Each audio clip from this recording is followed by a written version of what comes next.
Mbote mingi bandeko balandi ba o bazozwa tango na tango ya koyeba kolanda biso na émission na biso ya mokolo malelo. Lelo bandeko na ngai nazali epai ya frère na ngai André. Tozali na thème moko o tolingi kolobela lelo o tokomi komona o ekomi epai na basali la Nzambe. Tozali komona mingi kati na basali la Nzambe lolenge mingi bazali ko tika penza o ezali bongo nzela na Nzambe. Bakomi kolanda oyo ezali lolenge ya mokili. Bakomi kobenga bango lelo, tokoki kobenga bango ba pasteur star. Donc alingi ami monisa alors que biso tozali koloba ete tozali kolanda Yesu Masia. Boni boni ba pasteur lelo, ba bongwani ba star to ebite. Eza pona bozui, eza pona solo population oyo ye azali na bango na liboso to ebite. Oyo ezali ko pousser bango po bakoma na esika wana. Lelo tokoyoka frère na biso André ye akomeka ko répondre nga na mituna o ngai na kotuna ye. Mituna eza yanga biano ezali ya ye, yaza motei ngaza journaliste oyo koyela nga comme question yanga na otuna ye. Ye ko répondre nga aza na liboso na ye aza na makomi ba réponse ezali nde ya ye. Tolanda ya solo bandeko lolenge nini ndeko André ako répondre biso na likambo oyo ngai na ye nango lelo epa na ye. Ndeko André mbote mingi. Mbote ndeko Deve. Na ye epa na yo pamba te yo zali motei. Soki na ye epa na yo lelo zo représenter batei nyonso. Yanga likambo onga na komeli ezali po na lingi na yeba lelo tokomi komona batei bino bokomi komisa bastard. Batei lelo bokomi komi mona neti lokola ke tout est permis pour nayo parce que au beaucoup ma bastard mais likambo nzambe komi ko kende penza mwa mukepene. Pourquoi? Merci mingi na ndeko Deve pe merci na bandeko nyonso bazolanda biso nzambe apambola bino nga kombona nga ndeko André Panzu naza moko ya ba prédicateur na église ya Arche du Ciel isika wapi ezokamba mapa ya pasteur Jean-Paul Chondo. Et merci na ndeko DVP équipe mobimba pe na ndeko na biso Darel kotika ndako na bino pe bamakambo na bino mosusu koya d'abord kolukanga lokola prédicateur parce que Berlin za na ba prédicateur ebele mais tango bosepeli koya kosolola nanga vraiment naza reconnaissant na na présence na bino yakona banzambe a pambola bino. Amen. Pona réponse oyo ba pasteur bazokoma ba star vraiment tokoyano lango na balolenge belé ekosenga temps bien aimé ezande biso batutozo ko comprendre ba sinité. Hein, toke na Matthieu 24, Matthieu 13 pardon. Matthieu 13 tokobanda na 24 tina 30. Awa ezali lisapo o Yesu azali ko betela biso Bible lobi na nga boye. Yesu abeteli bango lisapo mosusu. Alobi boyo kandenge bokonzi ya likolo ezali. Ezali lokola moto moko oyo akonaki mbuma ya malamu na elanga na ye ya bleu. Mokolo moko na butu tango bato nyonso bazalaki na pongi monguna ya moto wana aye akoni matiti ya mabe na elanga bongo akei tango mbuma ebimi ble ekoli matiti ya mabe pe ebimi basali baye koloba na kolo ya elanga tata yo olonaki mbuma ya malamu na elanga na yo bongo matiti oyo ya mabe ewuti wapi?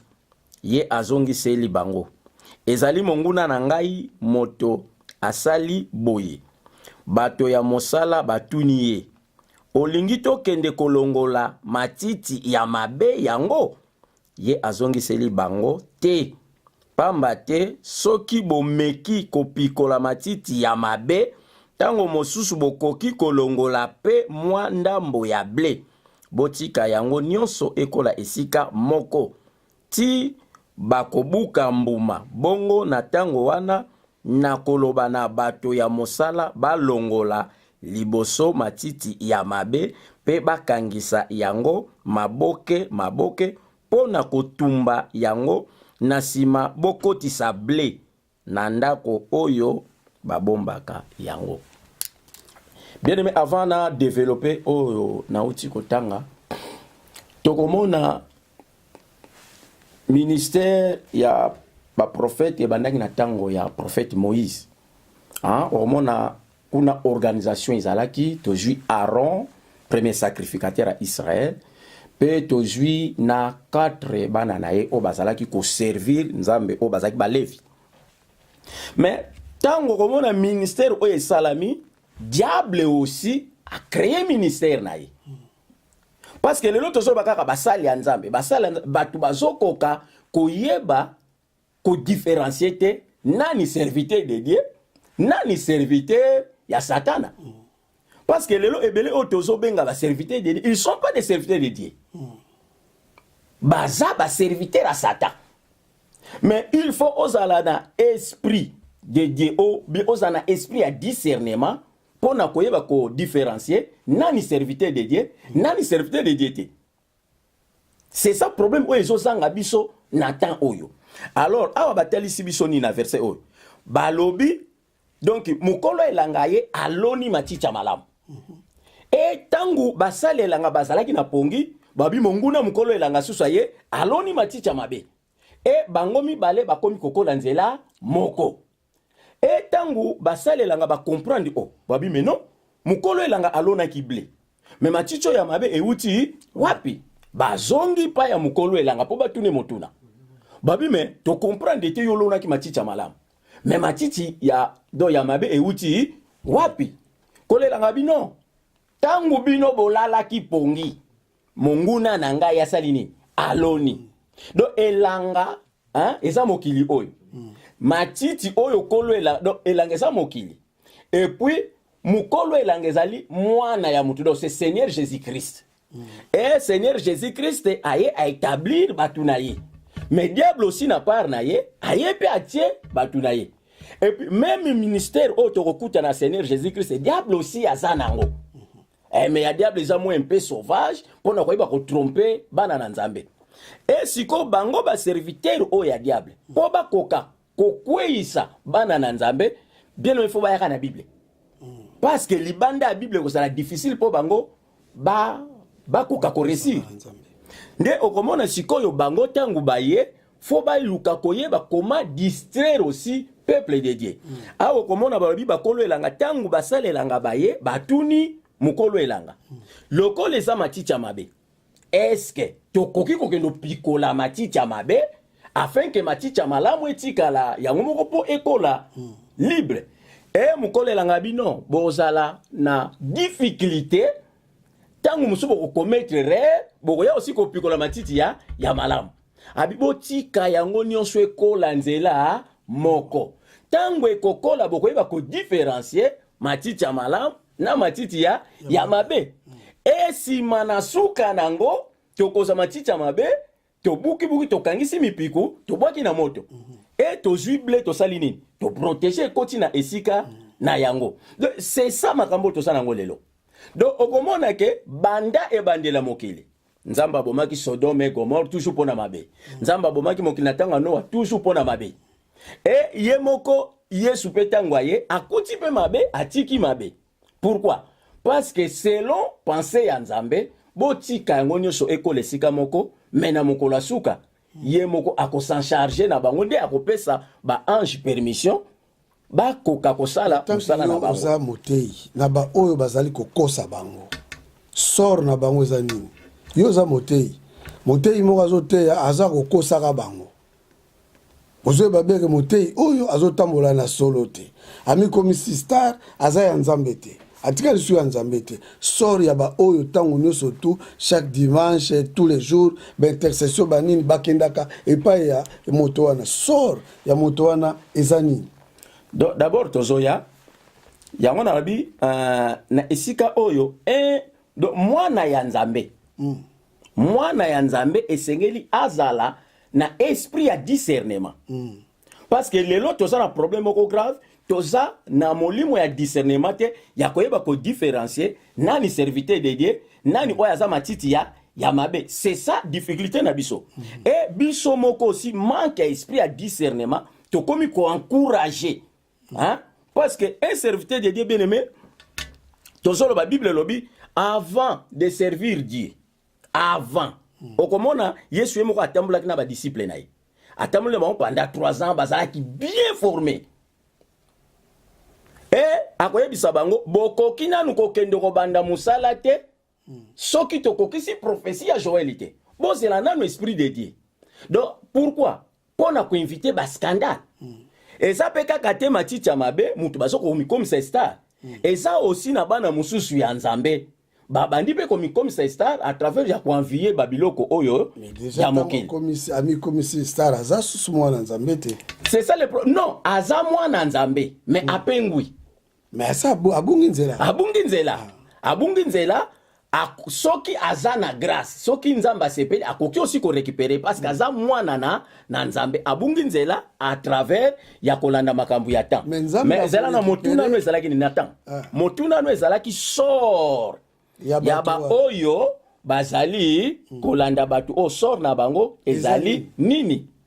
C'est ça le problème. Oui. Donc sort na biso e kozala mabe. Bazo landa moto oyo azali kokosa bango. C'est ça. Ça lokola ndenge Satan ndenge za. Donc moto déjà za kokosa zo landa Satan. Donc Satan alingaki pete akufa ye moko aza na posa akufa ye moko te. C'est ça. Aza na besoin ke na batu. Alors omoni te ke batu na bango na Satan za na bango besoin. Kasi yango na joa na réponse na ote. Sort na bango za mabe. Pourquoi? Parce que baza ko soutenir eloko basengeli ko soutenir te. C'est ça to ba sort na bango ezali eloko nini ezali ko komisa bato wana lelo tozo mona ngo bakomoko ba star tango yo ebaka penza so tozongi na tango akala ba bozui oyo to komi ko mona lelo pa ba pasteur ezalaka mais poto kana le même. C'est normal yango na utu kotanga wati. Est-ce que muto ami komisi star? Est-ce que za mwana nzambi to mwana satana? C'est ça mutuna na yango to. Parce que awa esika na tengi na mathieu ba tel siso des sorties ya bato. Batal siso matiti ya malamu oyo bauti na volonté ya Nzambe et aussi batali siso pe ya mabe. Wana eza bongo uta ebandela mokili. Yanga mutuna ezali boye. Bato wana bazali lelo komi sa star. Nini ezali ko pousser bango po bakoma na ndenge ya owa parce que tango so tozongi kala makambo Nzambe ezala Bible onga pe yango kaka. Yango kape bato ya biso maloba o kaka otokote ya malelo oyo tangi lelo etanga matango so avato botama yango kaka mais lelo tokomi komona changer niveau donc moté tout alingi donc il faut atondisa mana bozui ndenge tokomona lelo. Moi je ne crois pas que un serviteur de Dieu n'habite ça la différence. Tokomi ko mélanger yango moni Yesu ayebisi awa ba yebisi ba kolwela ba travailler donc ba sale elangani babi bokende ko pikola matiti ya mabete parce que bokoko salaire bo pikoli pe ya malam soki ye mukolo elanga aza koyebisa ba ange bakende pikola matiti ya mabete po bako commettre erreur.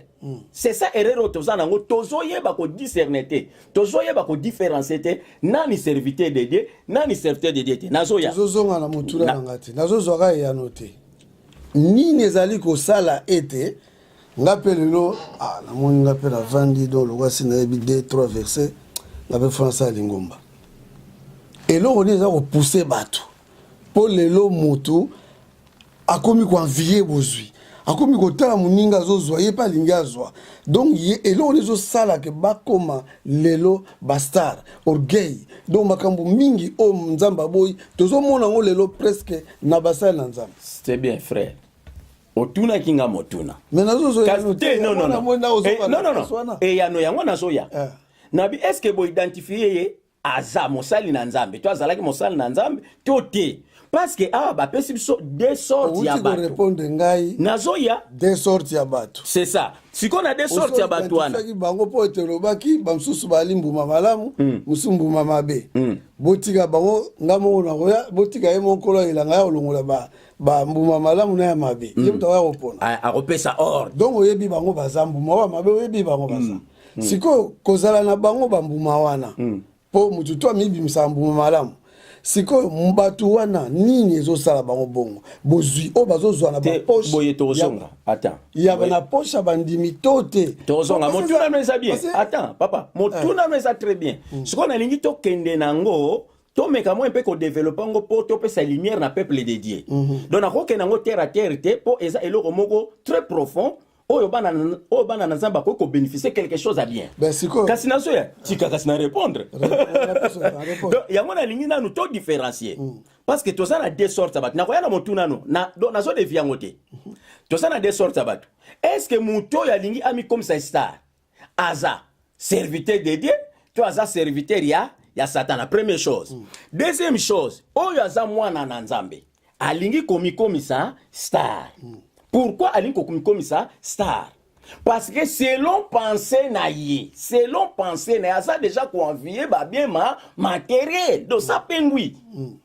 Donc aza na yembo mamalamu. Mais a pengui parce que abandi ko sepela. Hein? Na balokumu, abandi ko sepela, na babiloko mokili, abandi ko sepela, na ba titre.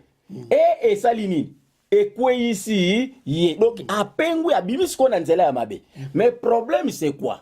Problème est na biso otoso benga mabana ya nzambe faut avoir molimo ya discernement parce que Bible lobi boy boko yeba bango na misala na bango problème na biso siko de commune c'est ça boko yeba bango na misala na bango misala wana siko attends papa boko yeba bango na misala na bango et maintenant moi na nzambe tango moni misala o ezali pa ya pasteur o to pa ya serviteur o eza ko répondre te na ba critère makambo nzambe donc aza ya nzambe te sikoyo na lingi na yeba misala ngo parce que auto sala boye ezali ngazo non mais misala ngo ya kistari yo lobi sikoyo nga na lobi yo il faut meka ko pesa moi misala wana po ba oba kolanda biso bana nzambe oba kolanda biso batala ka po ba te eloko na mona ngo et pas passer na biso likambo nde kwa lobi na mona ngo et pas ya frère moko ata ba prédicateur voilà c'est ça sikoyo yango na zolo baboye pesa bango moi biloko bilembo ya makambo wana po bango bayebaka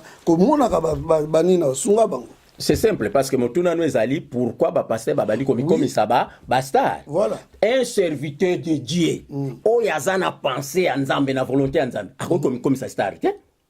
Pourquoi akoluka ami comme ça star? Pourquoi po a gagner nango nini? Misala wana siko. Yangwana misala ngo yango nazoya. Biso sunga bango. Attends papa. Sunga bango. Zala poser. Misala ngo yango nazoloba parce que motuno ne zaki pourquoi ba bandi olinga ba mi comme ça ba star. Misala ngo yangwana parce que mutu azolinga ami comme ça star azana posa honneur, azana posa gloire, azana posa lokumu. Wala za misala ngote. O wana ko ebisa frère wana leria soki ya ye alobi parce que na mono ko molo abuzo habiter za nzambe mutazo pambola. Non. Wala ya misala ngote. Yango tozoya. Parce que misala ngo ezebele. Biso tozana na point oyo lobi pourquoi baza komi comme ça ba star. Ozo comprendre. Bazo luka bozui. Bazo luka lokumu. Bazo luka. Siko sika ngana za. Yo sunga siko bana na nzambe oyo baza na boyebi te bayeba ete oyanga motei to yanga pasteur to oyanga frère aza kokosanga oza nyoso tout aza na discernement sunga bana na nzambe. Très bien papa nzambe apambola yo misala ngo c'est simple parce que un serviteur de Dieu akoza na kindumba te un serviteur de Dieu akoza lokoso mbongo te un serviteur de Dieu akoza na lokuta te ozo comprendre na obetela oli solomo na sepelaka nango mingi tokozwa histoire ya prophète Élisée kuna tokomona ngo na 2 rois 5 donc prophète Élisée azaki serviteur oyo azaki un grand serviteur tangela bango po bango balinga mingi ozotanga c'est ça et ça va bien bandeko balandi ndenge boza kolanda émission ezali koswa na tête tozo débattre wana ezali kaka po mbala na nzambe bakoka solo kososola eloko nini oyo ndeko azali ko expliquer ngai nazo jouer rôle nazo bimisa o za kati na po bino bokoka solo ko comprendre tant musuma loba ya koloba awa mokolo malelo yango yo mona ka pembeni ya musali na yo e ko pesa yo mayele okoka koeba lolenge nini misala yango tuzoluka toeba misala ya bato wana ezali ko uta wapi pamba te baza ko utiliser ba poche ya bana na nzambe na lolenge bele bazo vimba nango mapeka lelo toye pa frère André frère azana biso na kati na makomi ya kolinga sunga bino po bozwa mayele tolanda frère. Très bien molimo ya discernement ça très bien Bible lobi boy Moko Élysée, donc tozana 2 rois chapitre 4, tobandi na 8. Mokolo mosusu Élysée azalaki koleka na mboka Sunem. Kuna mwasi moko ya bomengo. Abengisi ye akende kolia epai na ye. Yango wana tango nyonso Élysée azalaki koleka na mboka yango, azalaki kokende kolia epai na ye. Mwasi yango alobi na mobali na ye. Namoni ete moto oyo ayaka mbala nyonso epai na biso azali prophète ya Nzambe. Amen, amen. Donc à comprendre que namoni mutu azali prophète ya Nzambe. 10. Totongela ye mwa chambre moko likolo ya ndako na biso. Pe totiela ye mbetu, mesa, kiti, pe mwinda boye soki aleki epai na biso akobanda kofanda kuna. Bien aimé. Donc moi si oyo pour à comprendre que Élysée est serviteur de Dieu, à comprendre était un miracle. Donc à mon esikati Élysée so sala ba miracle. À kuti esikati Élysée so ko prophétiser. Mais à telle façon il y a Élysée parce que un serviteur de Dieu face à la na lolenge moko boye. Donc à telle façon wana mutu ango azadu, mutu ango za simple. Lolenge Eli mingi bakoma ko imiter yango pe. Te nazoya oye Élysée yozo memanga na elinga na sana Élysée oya non attends awa siko nazo tali sabatu Élysée te nazo tali sabatu peuple de Dieu comment ko reconnaître un serviteur de Dieu parce que lelo bana na Nzambe basana sima basala na Nzambe akoza ba miracle hein bana na Nzambe basa na sima ya basala na Nzambe akoza ba prophétie akoza ba miracle c'est ça eloko ezoko détruire œuvre de Dieu nazoya Maman oyo amoni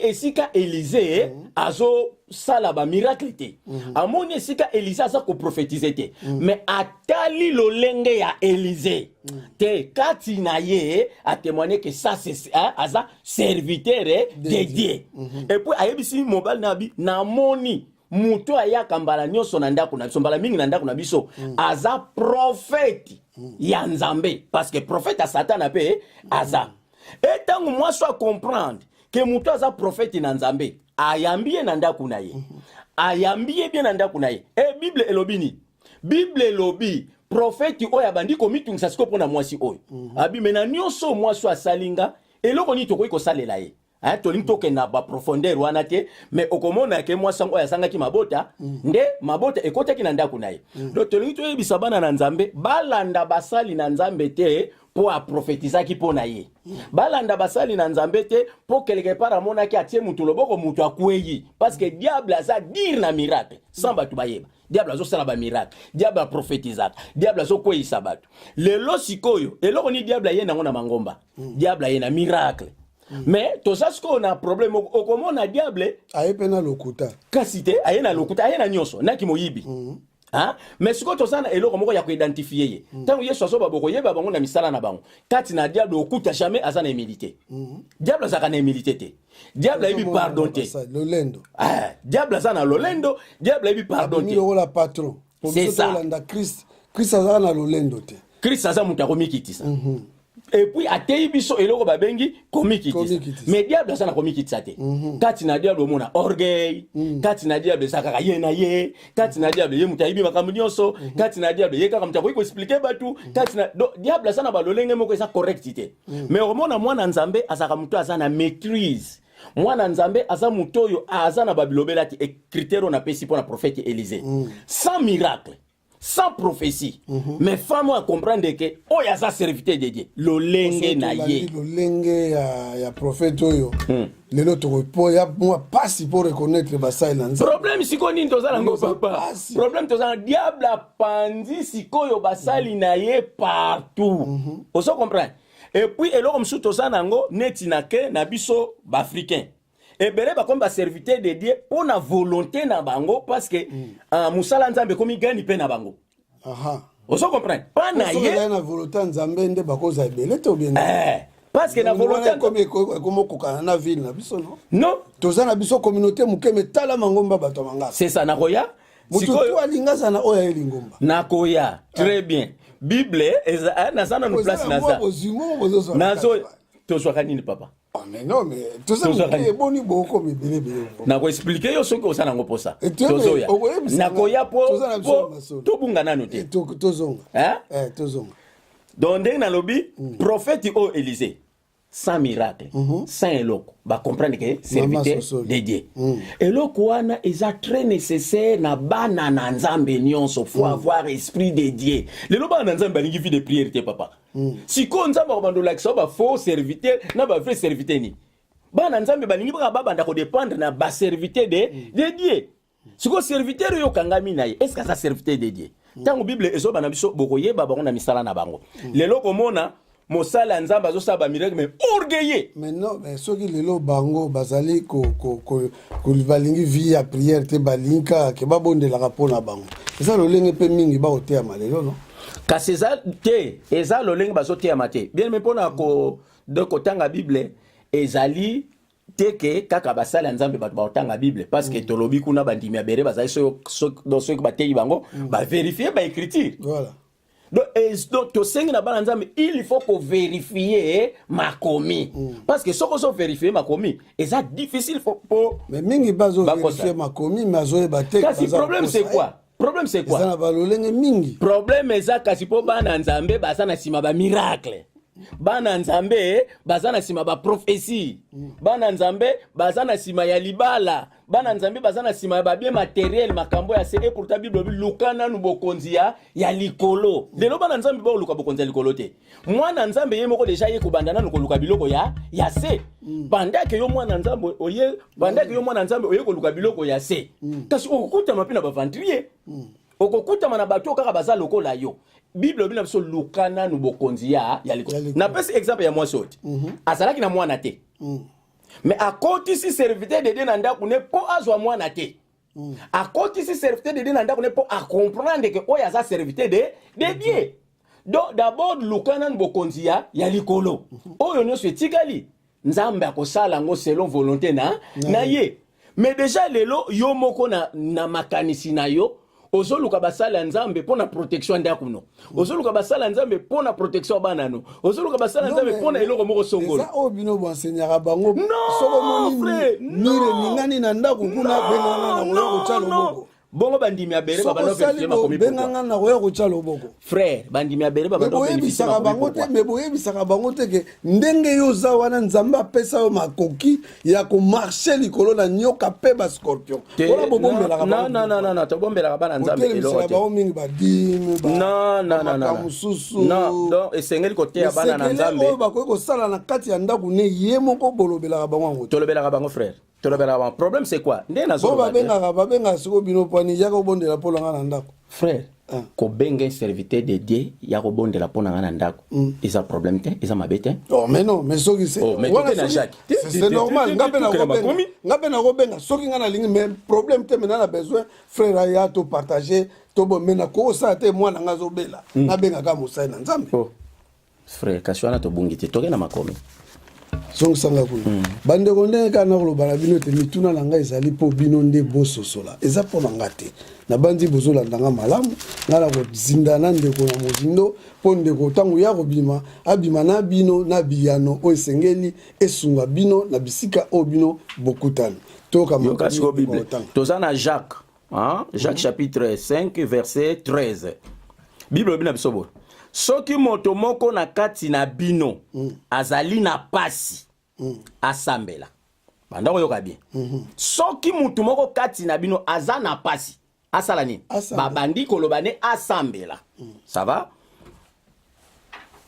asambela soki azali na esengo ayemba ayembela nzambe soki moto moko na kati na bino azali na maladi abenga bambuta mutu ya egleza basambela pona ye pe bapakola ye mafuta na kombo ya nkolo Yesu. Frère, où est le mal?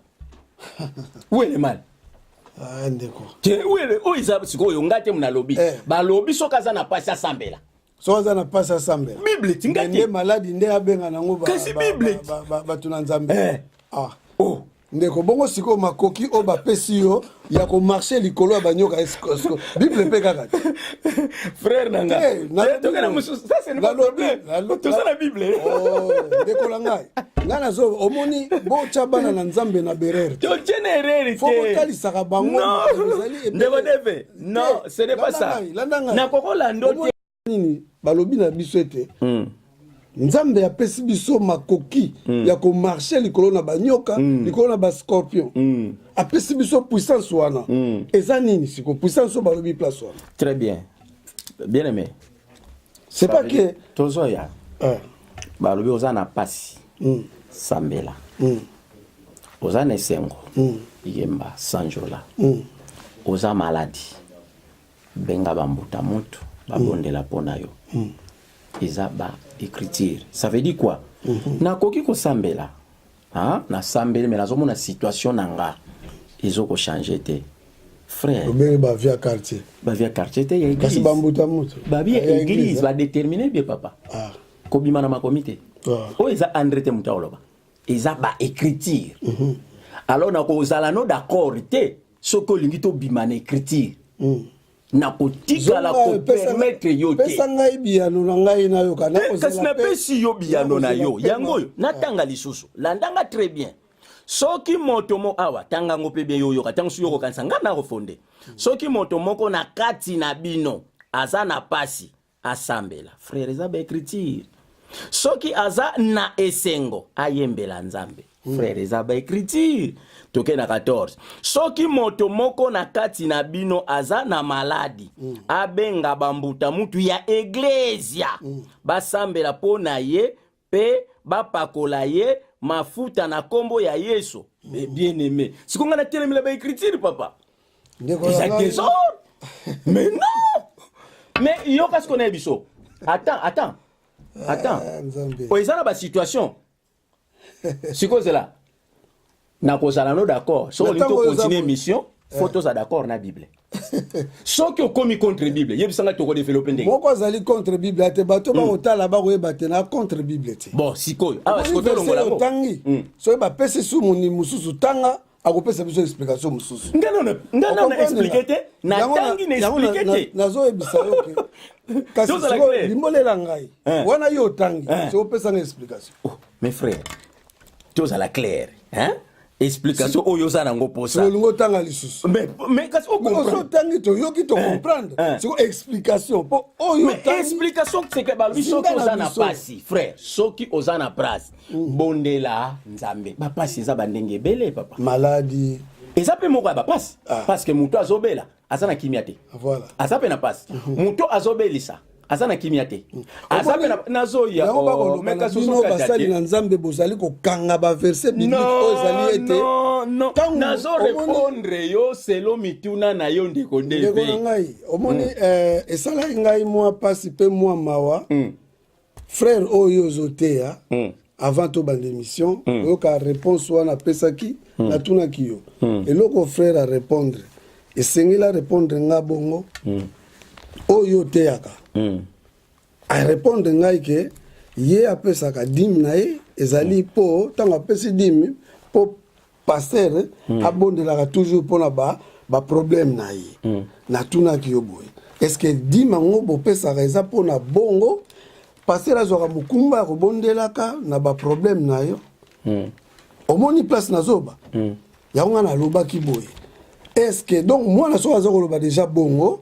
c'est que ndenge aza enseigné za ndenge c'est ça donc il faut kaka napesaka dim so na problème anga yana na problème il faut que pesa pasteur nga dim pour prier pour nga na problème o nga na zanango omoni mais bozo talisa yete nini ya koki ko sala na ndaku na ye nanu d'abord alors siko les pasteurs a komona eloko bongo azo eba bien que na ko sunga peleki oyo frère oyo na ko sunga te po ebike azotala o bakomemela ye po petit ça comprenant que ponga na bika na likamnanga fona pesa ka dim po ba priera ponanga ndeko deve soki tozosola mpona kosunga peuple de Dieu vraiment tozala na principe non peuple de Dieu kosunga na ba réponse na yo koloba langa te mais non yo siko mbrienga te yo siko répondre te papa tete non mais so embrouiller te ko couvrir te yo so couvrir te parce que yo so ko tuni motuna to kena ngona suka te ozo sa net okatanga bon continue ce que motuna na nga yango wana na frère parce que on déjà to tangi na bible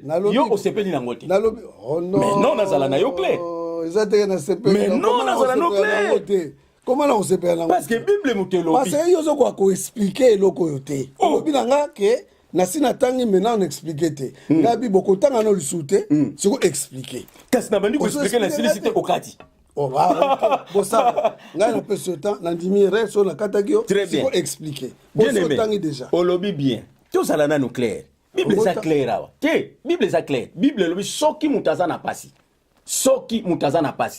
tobi pasi za ba sorti belé babi asambela awa bible bandina ko tinda bato ba sambela bible tindi bato ba kende pa ba pasteur te bible tindi bato ba kende na ba église te donc bible so tinda nanu mutu asambela premier deuxième chose bible bi soki ozana esengo kende ko sanjola nzambe et troisième ba yeko bakisa soki mutu azobela aluka basali na nzambe ça veut dire quoi et ça na ba situation mu souffre au prier yo moko soit yo nanda kuna yo au moni changement te bien aimé rien n'empêche okende pas ba serviteur de ba sungo na prier où est le problème ezali na makambo mais siko au moins ozo siko na yo kio poser la question hein normalement ngam fona poser question mais na répondre yo moto aza ko bondela azo bondela ndenge yo lobilanga au prier aux solution te c'est qu'il y a quelque chose qui ne va pas moto non c'est que siko ba ya ba écriture auto efasango mais mais na lobby boy tant nzamba lobby boy c'est que tant moto na prière rezo kokisa maté prière n'étant aux koksamate et ça les lomo tant que ça semble bien te mon nzambe mo pe na makomi na ye abi ozo senga ngana bozo zoate po bozo prier malamu te tant que moto na zo prier malamu te on comprend les places ngana za na comprendre les places moto na azo prier bien te ya wana zuite lokola zuite bon benga ba ko ba lekio na moi capacité à prière.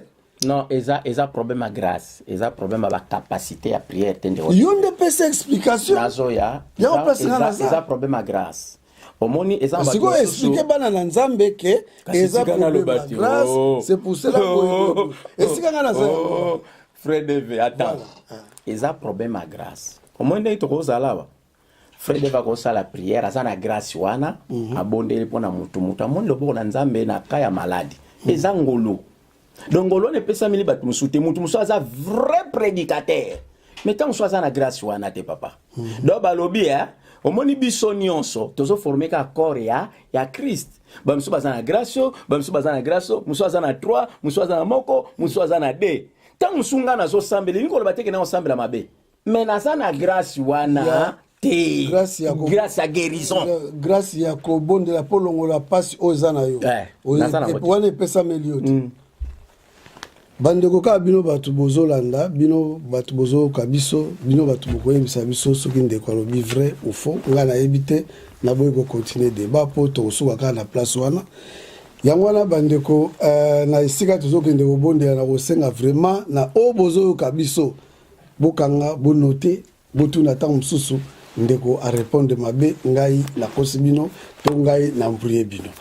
Question là non toleki poso to zongi to zonga kana sikana po lo bite mutu na zo bikate pour azanga grâce ya guérison ya ko libérer ko bondela to passe zo tungisa na ndaku ta mususu na ndaku ne makelele na mwasi ta mususu na ndaku na mwana na maladie yesu azo ko bikisa mwana te po azanga ne grâce ya guérison ta mususu ye moko azo bisote ba to bikisa frère yesu mutu abikisa ce n'est pas nous kasi nanzela na oui yesu ye azo bondela zo mwana zo bikate to ye moko azo bikate po azanga grâce ya guérison ndenge yo lobi c'est ça voilà la bible est claire bible est claire na 15 ba bible soki lo sambo yango esalami na bondimi penza yango ekobikisa moto ya maladi bongo nkolo akokomisa ye nzoto kolongono pe akolimbisa ye soki asalaki masumu voilà yango wana kati na bino bobimisa polele masumu oyo bosalaki pe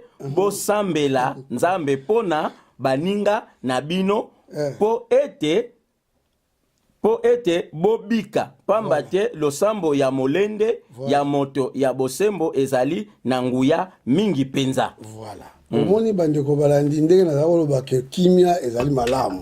Ozongisi nga sikoyo na sika o esengela kina zala. Ozako sosolanga malamu te. Ya wana zako bano expliquer. Yozo tanga place wana. Makomi elobi bien ke soki moto oyo tangi na ebandeli wana pona la net pre awate nanga na tanga ngoli susu.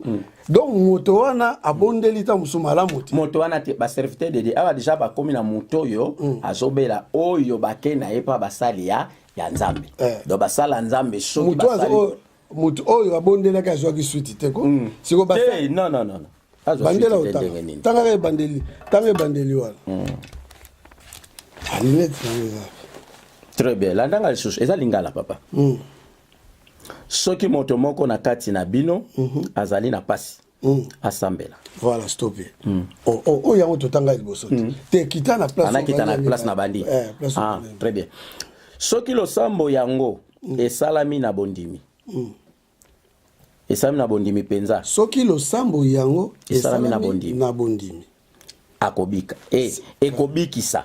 Kasi banani basé le samba ngona mondi. Faut bande na 14. Siko yango mondi siko sika na za. C'est que mutu azaki na passe et ali kamba grâce tende kolanga. C'est que mutu azalaki na passe. Oyo azaki ko bondela, azaki ko prier, azaki na bondimité parce que ezala mutu musu pas zo prier. A prier kaka, a ebilo kwa salate. A ebite pourquoi na prier. On comprend nga. Donc ayebi ko prier te azo senga malamu te yango azozwa te mais oyo azozwa ngo po ayebi ndeni nga na ko senga pa nzambe nanga amona akokoma suna niveau ya kobengisa basali te solution azwa. Attends frère nalingi tozala tozo solo la bien très bien nzambe apambolo ozo landelanga penda bien eza très important awa balobi na biso mutu oyo aobela aluka basali na oyo azana passe te oyo azana passe babia sambela toza na bible oyo azana isemba yemba ba passe ezande nandimi kasi déjà to développer kyango nandima ki mais c'est ça nandimi siko awa tango balobi abenga basali ya nzambe basambela pone ba parole donc ma faute basali ya nzambe wana so basali prière na kondima. Bazo parler maintenant pour na ba serviteur de Dieu mais mutu wana parce que tangu ya sambeli nga zala na passe na sambeli na biki na ozasuna besoin musala nzamba ya supani te soki so biki yao kasi na zolo bati siko mutu wana oyo mutu wana na passe tangu ya biki te c'est que asambeli malamu te biazala likamo kati na ye ozosenga ifonde bakulutu balobaka afunguna eza boyeti alors ya nazoloba mutu wana yende mutu epesameli ya kobenga bato wana basali po baya ta mosusu nsima kosolola na bango te omoninga nde nazawa nasalaka koko moko mabe nasalaka mwasi moko mabe afunguni nsima mpo nzambe ayeba kosala kati na ye omoni mutu mosusu ayebi ke auti oboma mutu to aboma mutu mais lokwa comment prier abomba likambo la secret na mutema na ye mais azokende kaka prier po yabika sans kabosana abosani ke na bomaka mutu wana ta basana nzambe asambeli abika te yango na zoba ifa te wana osana ona ta omoni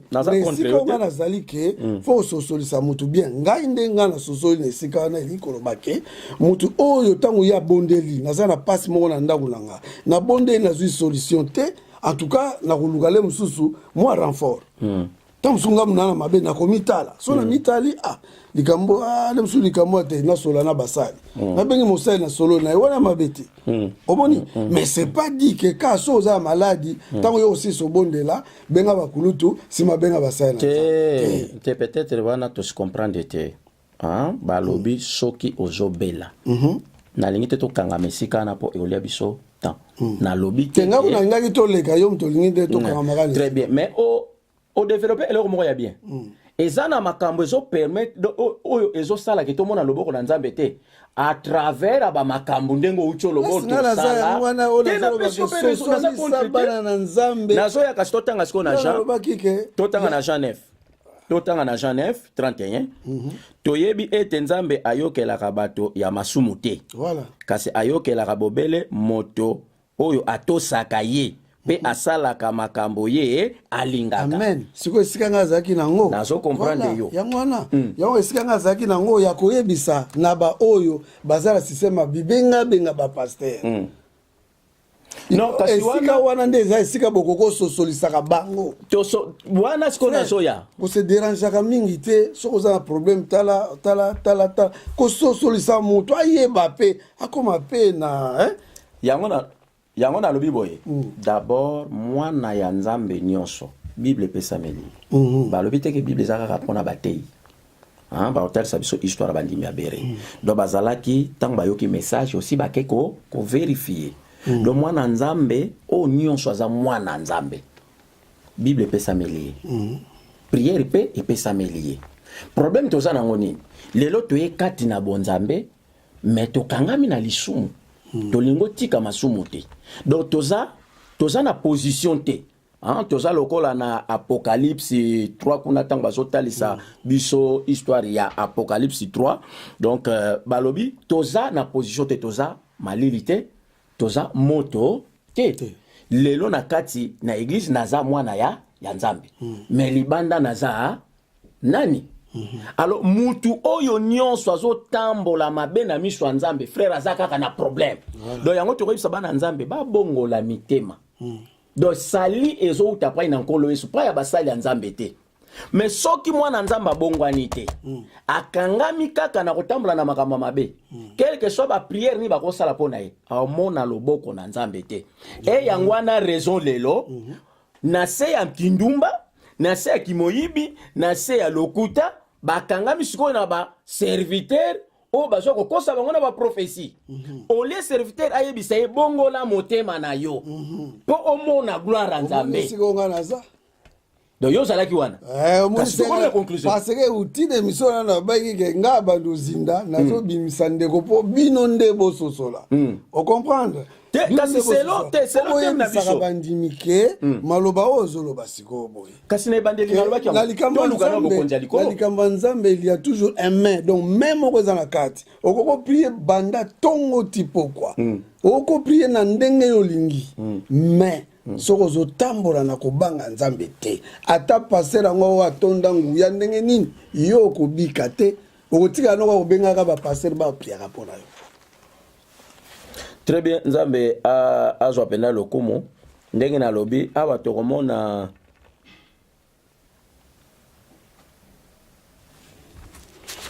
bandeko balandi le temps ndeko azali koluka mwa verset ya suka na banzi mpo ntango na biso ekoki ngai nazali vraiment na kosenga mingi na bateyi eloko wana nalandaka bamateyi na ye bamateya nayokaka boteyaka bien na biteke bino bateyi boteyaka mabe me mingi nayokaka mingi mpe ezalaka soki oyambi yesu obiki sali bo oui moto ayambi yesu abiki me moto wana sikoyo ayambi motu so akoya ayambi yesu nsima ya koyamba yesu azotambola nde na kobanga nzambe te yesu wana kobima kenda moto atikala kaka na image ngasi nayamba yesu nga nayebi yesu me nzoka yesu kati na ye abima akobondela ndenge tu akozwa eyano te siko fo eloko wana fo bayebaka kososolisa yango bana na nzambe po te bayebaka okobamona bokotika mpenza bapasera bato mwa kimia baolozwa ta ya kolalaka bapongi na bana na bango bije ya bibengabenga omona ekosila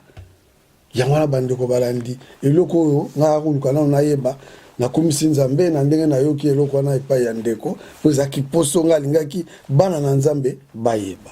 Très bien. Ndeko tozonga lelo ko linko tangela biso. Très bien, toke na Jean 13. Na Jean 13 disons to loba bien pour bana nzamba comprendre. Jean chapitre 13 verset 5. Bible na sima atimai na sani abandi kosokola baye koli na ye makolo pe apangusi bango mai na elamba oyo akangaki na loketo. Tango akomi na Simon Pierre atuni mokonzi to sauter pour Nathan bo continuer kotanga yango bino bato donc eza histoire ya donc histoire ya Yesu to sauter ba mona 10 pour Nathan Yesu alobi na ye to sauter na 11 Yesu ayebaki moto oyo tango asilisi kosokola bango mieux vaut lobaka ka to sauter to sauter te po na yebi baotanga na banda bakotake mingi po yoza mosala na ça c'est donc serviteur de to ça l'attend voilà to sauter donc to ça na Jean 13 na bandaki na 5 bakita tango asilisi kosokola bango makolo, alati elamba na ye ya likolo pe aye kofanda na mesa, alobi na bango boye, tina ya likambo oyo nasali bino. Bino bobengaka ngai motei pe mokonzi. Bolobaka malamu po nazali motei pe mokonzi. Bongo soki ngai mokonzi pe motei na sokoli bino makolo, bino pe bosengeli kosokola na makolo bino na bino. Na pesi bino ndakisa po bino pe bosalaka ndenge ngai nasali bino. Bien aimé pour na resokisa, un serviteur de Dieu. Donc Yesu ayaki ko comprendre que ba disciple moi ko wela ne kotaki nani akozala koleka nani akozala koleka nani, omoni atsaki mwana moko amukie na kati na bango kotalisa bango ke bokonja likolo eza pona ba o ba mikitisi lokola bana mike. Mais Yesu asuka aka na théorie te, esengelaka sala pratique. Ba komona siko Yesu avandaki na ba disciple na ye et azali ko enseigner bango, mais nga c'est na pratique. Babi Yesu achemai abandi ko sokola ba disciple na ye makolo. Pona otalisa bango soki nga bozobenga mokonzi, nga o bozobenga maître na mikitisi pona ko sokola makolo na bino. Esengeli pe bino bo continuer yango bino na bino bo continuer ko sala. Donc ça veut dire quoi? Yesu azote ya biso humilité. Donc un serviteur de Dieu esengeli mi mona pamba.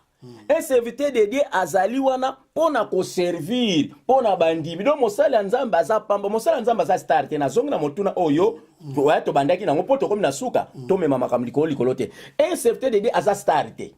So komoni mosali nzamba koma mapeka likolo kaka ye mutu bakoki ko salela ye, kaka ye mutu bakoki ko sunga ye. Mosali nga suko simba godo ya yali ngani suko memate po ebike batu ba ombema ngo bazali yango na ye abate. Yesu azote ya biso azotinda biso na komikitisa. Yesu atindi biso na komikitisa. Donc tango babiko sokola makolo, ezakaka bazote ya biso komikitisa. Po tango Yesu asokola ki batu makolo, basokola ki pe ya Yuda. Mais akendeka na mission na itina suka. Donc soki batu tango suba ko interpréter ngo ko kanisa iko sokola makolo foto chaka basani wana na ba église to bando sokola batu makolo. Ce n'est pas ko sokola mutu makolo yango mutu akobongwana. Donc bazote ya biso humilité. Un serviteur de Dieu aza humble. Serviteur de Dieu aza na komikitisa. Serviteur de Dieu aza mutu oyo aza na bolingo. Serviteur de Dieu yango Bible bibokoye ba bango na misala na bango. Diable akotika la jamais un jour asala o Yesu asalaki. Ke amikitisa abando sukula batu makolo diable okokango te. Donc oya kokango face à na esprit de Dieu. Alors serviteur waza na esprit de Dieu papa bon matabo kitazaka mutaza embre asa mutaza na komiki. Donc ye aluka ko pesa watu exemple à malamu.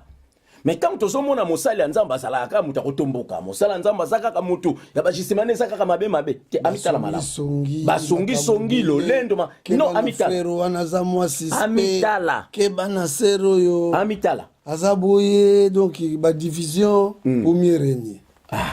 Wana nde mabe. Vous comprenez? Donc un serviteur de Dieu aza humble. Un serviteur de Dieu aza mutazana bolingo, aza mutasangi saka, aza mutazana komikitisa. Mais le loto komomona basala nzambe bazoluka koleka na justification nga basala kinga boy, nga bazongisa Bible écoute le biso kinga teta mobeso. Bunda banini mona bitumba tit ko wela na. Wana nde mabe. Wana mabe. Amen. Wana mabe. Donc un serviteur de Dieu ndenga na tangi awa aza muta komikitisa.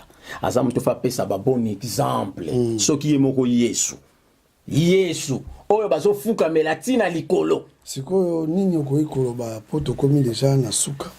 Nini okoyi koloba na bana na Nzambe pote bakoka koyebaka basali wana bilembo nini o bango bakoki komona epai ya basali wana po awa ndebake te oyo azama makambo te frère André alobaki donc ofona zane maele. Fe nini akoyi kosala tango amoni eloko ndenge wana pa pasteur na ye.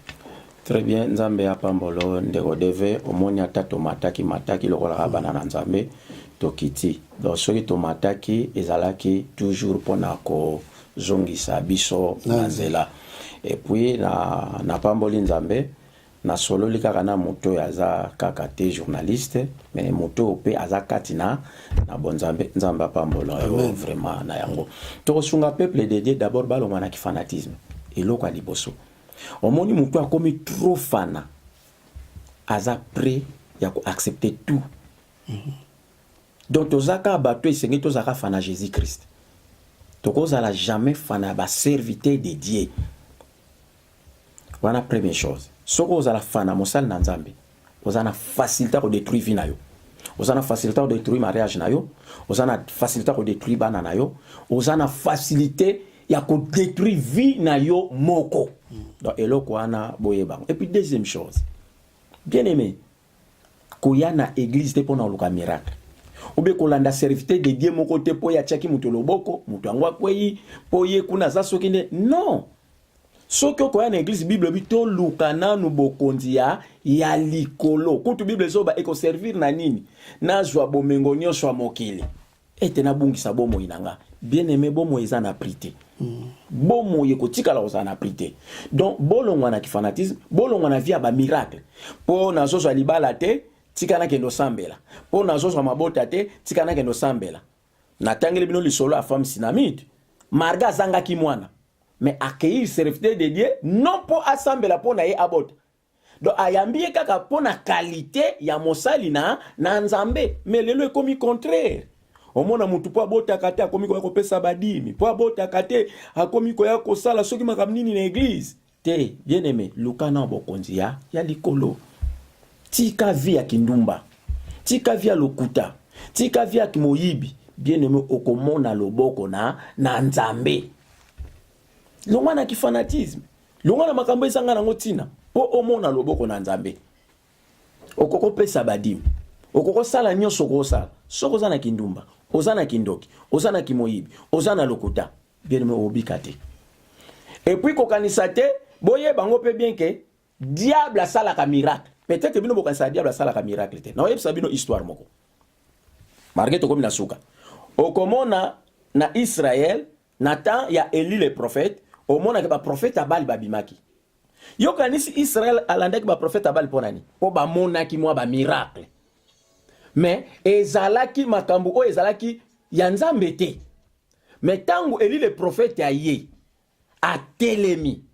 Abi soki o bozo sale uti na Nzambe. Bobele la Nzambe na bino akitsa moto. To monaka moto te mokolango. Parce que présence a Eli le prophète et kendaki ko tout fait monde à ténèbres. Mais tangu Eli a beleli. Ndeto moni moto. Bien aimé, botika olanda ba miracle. Botika olanda ba prophétie. Oyebite ke muntu mususu azo prophétiser po na yo, azo tâtonner na ye. Po amoni ona mwa vie moko ya mwa muke bien, abandi ko prophétiser. Mususu amoni osana elongi ya mwa tristesse, abandi ko prophétiser. Donc bazo prophétiser kotala pe makambo ekuta mikati na ba fina bino. Bien aimé bokanga na Nzambe. Bolinga Yesu.